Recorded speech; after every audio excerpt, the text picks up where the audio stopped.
Nací en Chile, en el kilómetro 89 de la Panamericana Sur, ruta que une el Canadá con el extremo sur de Chile. Mi padre era caminero, mi madre descendiente de republicano español refugiado en Chile. Yo emigré a Santiago para estudiar porque dejé de estudiar a los 11 años cuando mi madre nos abandonó.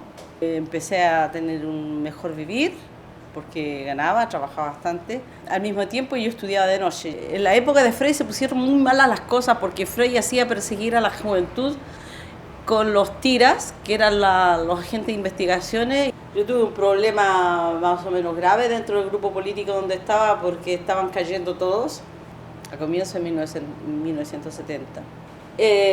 Ya tenía mi pasaporte preparado, me fui al sur de Chile a decirle adiós a mi padre y dejé Chile y me fui a Francia. ¿A Francia? ¿Por qué me fui a Francia? Porque me fascinaba Rimbaud y me sigue fascinando y Baudelaire. Fui estudiante de 18 años porque estaba fascinada, porque todo era gratis. Entonces estudié historia del arte, historia de la pintura, sociología de la comunicación y finalmente me gradué de profesora de literatura iberoamericana. El sujeto de mi tesis de doctorado fue la mujer y la familia en el Imperio Inca. Fue muy interesante porque resulta que eso es como viajar a las raíces profundas de mi origen. Tuve que leerme las crónicas de India. Es decir, los primeros relatos que hicieron los conquistadores cuando llegaron al Imperio Inca. Me fascinó todo eso, pero al mismo tiempo cuando descubrí la manera como fue la conquista en América Latina, de la manera tan cruenta, tan salvaje, tan déspota, tan inhumana, como se comportaron los españoles allá, me caí en depresión. Y mi director de tesis dijo: señorita Fuentes, no se preocupe porque esto es normal. Yo estaba sorprendido que hasta el momento usted seguía tan firme. Pero esto le pasa a todos los latinoamericanos cuando descubren de dónde vienen. Finalmente terminé mi tesis de doctorado y me quedé en Francia como profesora. Yo me vine para acá justamente porque estaba hasta la corona de todos los problemas que habían en Francia, en Europa, de guerra y guerra. Y lo que colmó la gota fue que yo tengo gente amiga que yo adoro en Francia. Y un día me dice una: ¿Y tú quand est-ce que tu vas retourner chez toi? ¿Y tú cuándo vas a volver a tu país? Yo dije, pero si yo he vivido tan poco en Chile y he vivido toda mi vida aquí en Francia, que toda mi cultura, que todo hasta sueño en francés, y que esta todavía después de tantos avatares me siga reenviando a mi país.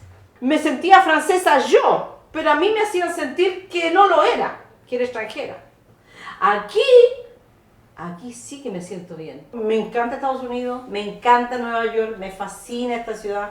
Hay más flexibilidad. Hemos abierto este pequeño local que se llama un salón de creperie, salón de té creperie.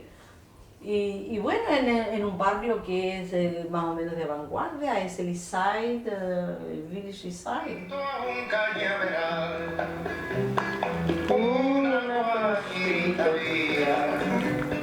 Yo creo que yo soy una síntesis gracias a la marginalidad en la cual nosotros vivimos en Chile. Los chilenos para nosotros siempre fueron sinónimo de represión en la Panamericana y en los campamentos. Entonces, nunca me sentí muy chilena tampoco. Eso es provincialismo, eso del concepto patriótico chileno, boliviano, peruano, argentino, francés, todo eso es una estupidez creada por los que nos quieren desposeer de todo.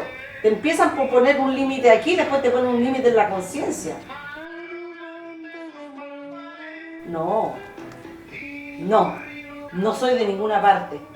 Tengo pasaportes de todos los países. Pasaporte chileno, francés, de manera que europeo, de aquí. pero no soy de ninguna parte, soy Rupert solamente, soy un ser humano femenino. ¿Están filmando?